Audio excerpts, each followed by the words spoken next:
फौजी पर सवाल खड़ा मत कीजिए साहब, क्योंकि उसका जवाब बड़ा ही कड़वा होता है।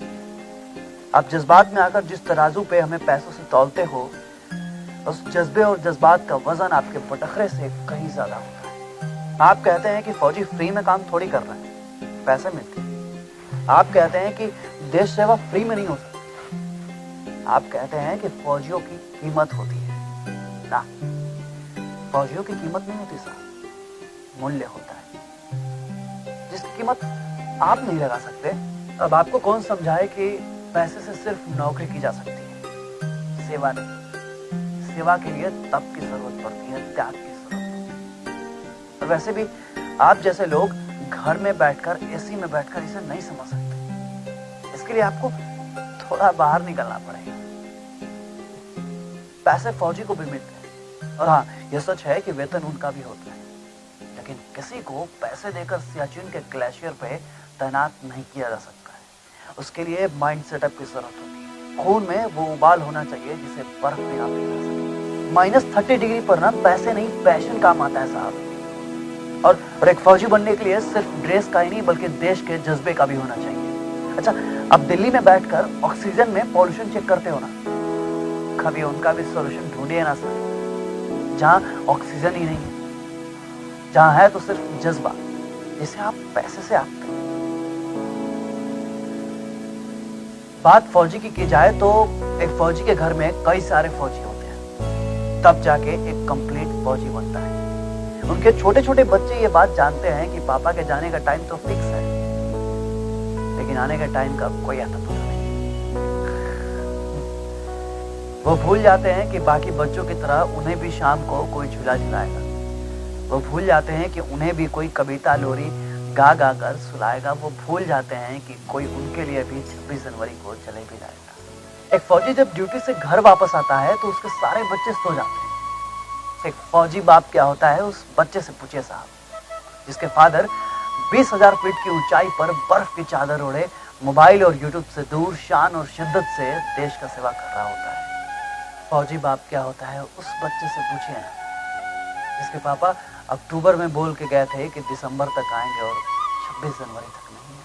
उसके वाइफ से पूछिए ना, जो हाफ सोल्जर की तरह 365 दिन उसे कोऑपरेट करती रहती है। क्या उसका मन नहीं होता कि इस होली हॉलीडे साथ मनाएं? अपनापन का स्वाद क्या होता है, उस सिलवट पर पीसते मसाले से पूछिए, जिसमें नमक तेल होने के बावजूद भी उसका टेस्ट फीका सा लगता है। एक और बात जान लीजिए साहब, फौजियों का ऑफ होता है, उनकी बीवियों का नहीं। वो जानती है कि जब वो ड्यूटी से आएंगे तो उसकी ड्यूटी शुरू होगी, एक ड्यूटी से पहले, एक ड्यूटी के बाद। क्योंकि उसे पता है कि जब फौजी से शादी कर ही ली है तो पूरा जीवन गंधारी की तरह त्याग करके जीना है, जिसके सारे अरमान राजस्थान के रेत में बिखर जाएंगे या कहीं पोर्ट ब्लेयर के काले पानी में बह जाएंगे। फौजी का रैंक होता है, पर उसका कोई रैंक नहीं होता। वो एक सप्लीमेंट्री की तरह होती है जो फौजी को एक बड़ा फौजी बनाने में हर छोटी छोटी चीजों का ख्याल रखती है, और जीवन के हर क्षेत्र में एक ऑनरेरी कैप्टन की तरह फौजी को मेंटेन रखती है। फौजी के माँ बाप, जिन्होंने उसे पढ़ाया लिखाया और अपनी जवानी तक दी, पर अपने बुढ़ापे का सुख प्राप्त नहीं कर सके। एक फौजी क्या होता है, उस माँ बाप से पूछिए ना, जिसके लिए पैसा एसेट कुछ भी नहीं होता, उसका बेटा ही उसका एसेट होता है। जिन्हें प्लॉट से ज्यादा अपने बेटे का घर वापस आना अच्छा लगता है, उस माँ से पूछिए ना कि माँ, आपको पैसा चाहिए या आपका बेटा?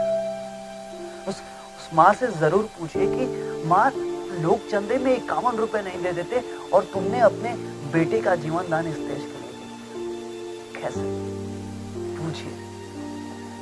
उस माँ से जरूर पूछिए कि माँ, तू कब खुश होती है, जब पैसा आता है या फिर मेरा बेटा? और आप पैसे की बात करो, अरे उनके जीवन के सुनहरे 20 साल का हिसाब आप कैसे लगा पाएंगे, जिनके लिए 240 महीनों में सिर्फ 60 महीने ही नसीब हो पाते हैं अपने बेटों के साथ। ये 5 साल छोड़ दिया जाए तो ऐसा लगता है कि 15 साल उनके माँ बाप के लिए त्रेता युग के वनवास कम नहीं। और आप पैसे की बात करते हैं, क्या पैसे से मेरे बूढ़े माँ बाप के वो 20 साल वापस लाया जा सकता है? क्या है कोई टाइम मशीन आपके पास जो मेरा गुजरा हुआ वक्त मेरे माँ बाप को मिल सके? नहीं है ना, पता है। क्योंकि पैसे से सब कुछ खरीदा जा सकता है साहब, समय और माँ बाप।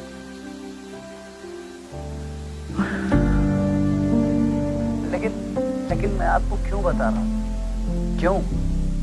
क्योंकि बताना जरूरी है, क्योंकि मैं एक फौजी हूँ और फौजियों को विकिपीडिया पर जगह नहीं मिलती।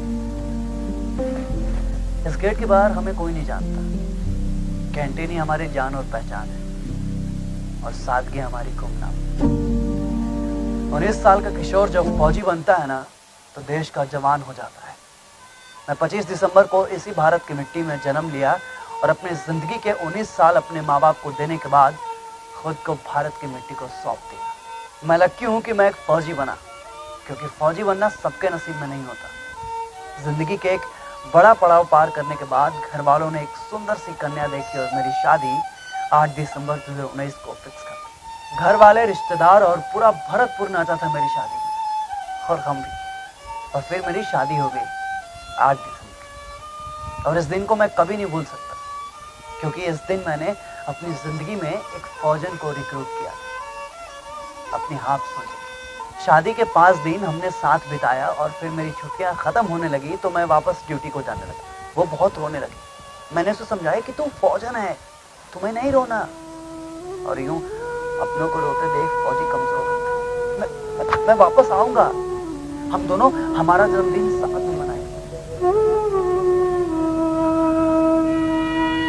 मेरे बर्थडे में सिर्फ 2 दिन बाकी था, मेरी शादी के सिर्फ 16 दिन। कुपवाड़ा का वो 23 दिसंबर, जब मैंने महसूस किया कि मेरे शरीर के अंग मुझसे दूर जा रहे, मैंने महसूस किया कि मैं इस मिट्टी से दूर जा रहा हूँ। मुझे अफसोस हो रहा था क्योंकि मैं थोड़ा और जीना चाहता था। मुझे अफसोस हो रहा था क्योंकि मैंने इस मिट्टी को सिर्फ 3 साल दिए। मुझे अफसोस हो रहा था कि मैंने अपनी हाफ सोल्जर को अपनी जिंदगी के सिर्फ 16 दिन दिए। जिसे 16 दिन पहले 7 जन्म साथ रहने की कसमें खाई थी, उसे मैं अकेले छोड़े जा रहा था। मुझे अफसोस था कि 22 साल की उम्र ज्यादा नहीं। मैं जाते जाते किसी को रुलाना नहीं चाहती,